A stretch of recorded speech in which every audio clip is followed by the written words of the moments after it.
What do you think are attributes that make for a great product manager, or a director or whatever role there is that you would report into for your particular positions? Yeah, so are we talking about like, A product product manager, manager? probably. Let's if we just say that. Yeah, I think you want when you are working with those teams, I think it's good to have like a mindset of like you are all partners. You're all like co-founders in like Yep. arms. And I think that openness I think is important.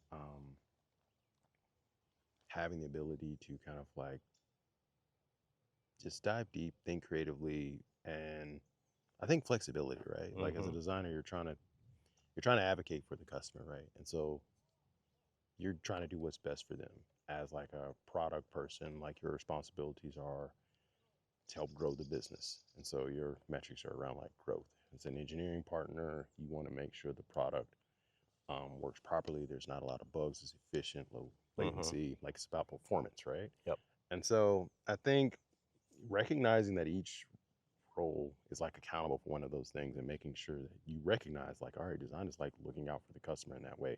We're all looking out for the customer in that way. Sure. um, I recognize that that's what's important to you. How do we make sure we get some of those things that are critical for your stuff like on the roadmap, Yep. and I think it goes both ways. I think it's just about having like just really just like that partnership around like trust, flexibility, um, transparency. I think like some of the best PMs that I've worked with, um, they're like pretty transparent. They're talking about like what's Mm. happening behind the scenes, like Right. what their boss is asking for, like what they're accountable for, like what they prioritized, and they're also actively trying to work to have that relationship. It's like not transactional, Hmm. and so you don't want a product partner who just like sees design as like a pencil and it's like Right. they've already got the idea in their head. It's like Yes. now you just execute this thing. Yep. You want them, you want a product partner who's like a thought partner and who sees you as a thought partner. There you go. Like you come to Transparency and thinking, right? Of like, hey, I've got this idea, thought in my head, and it, you shape each other's thinking in exactly. dialogue. Yeah. It's like I don't know what the answer is. It's like I just know that this is the pain point that we're hearing. Right. But hey, let's go talk to the customer together Right. and let's compare notes Right. really. And like, what did you hear? What did I Yeah. hear? And then you're coming together. Yeah. Um, And they're looking more at like product metrics, KPIs, and those types of things too, which can feed into the conversation as well, right? exactly. And sort of help form more robust hypothesis and so forth. Exactly. Exactly. Yeah. Once you figure out the thing that you like, hey, this is the pain point that we've identified that we both clearly understand, and this is what we need to go about solving that. Hmm. Let's iterate on like, let's think about like how we want to go solve that. And it's like, okay, how do we want to measure to determine what we're doing is like right? It's having Right. like the right outcomes. Right.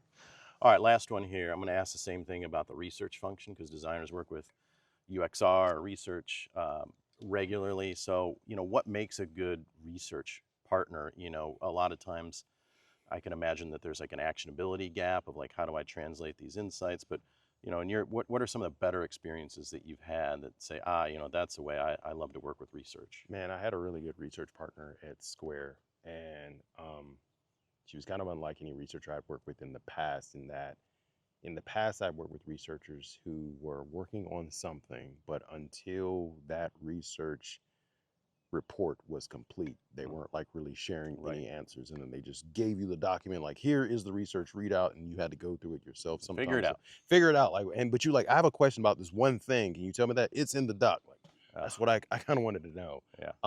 What I liked about how the way she worked was as first of all, before she did her research study, she had like a Q&A with like all of like the stakeholders to Mm. kind of figure out like what it was that they wanted to understand Right. about a particular thing. And so we were able to like prioritize the things that we wanted to kind of get like a study on for like the next quarter or two. The other thing that I really liked that she did was there was like a research Slack channel Mm. um, that was shared with the rest of the team. And so as they were having conversations with customers, she would regularly share like insights, like, "Hey, just had a conversation with like Joanne. Here's a quote that's kind of interesting."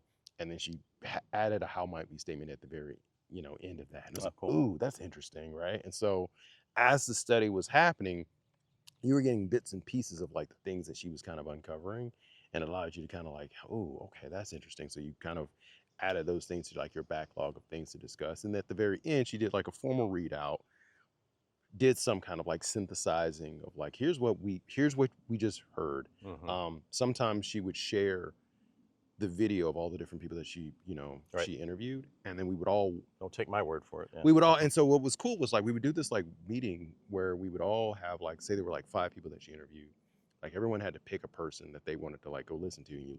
You watch that video, it might be like 30 minutes. Right. You watch it at like 1.5 or 2 times the speed, and you kind of come back to the meeting with like this is the things that I heard from this particular person, and everyone's like doing some like synthesis. Mm-hmm. So you're like driving alignment there. And so I think what the long story of that is like there was just a lot of like involvement, transparency, and sharing in the process as opposed to being in a black box. And then the last thing was like once that stuff was out there, being able to put those findings and those artifacts in a place like Dovetail, making sure they're tagged correctly so I can always go back and find like that particular report or that particular interview, I felt was really helpful for us to be able to leverage those insights to kind of make a case for a product decision. That's awesome. One thing that stuck out, what you said was, how the initial dialogue with the team and then the how might we statement piece sort of opens up the creative or solutioning sandbox for a designer, right? As opposed to being too prescriptive or too narrow, or having just a total inside out view of like, change this on our product rather than say, here's what's happening with the customer. You're the expert with design. You go figure out how to best address that. Yeah. What we're seeing on the outside.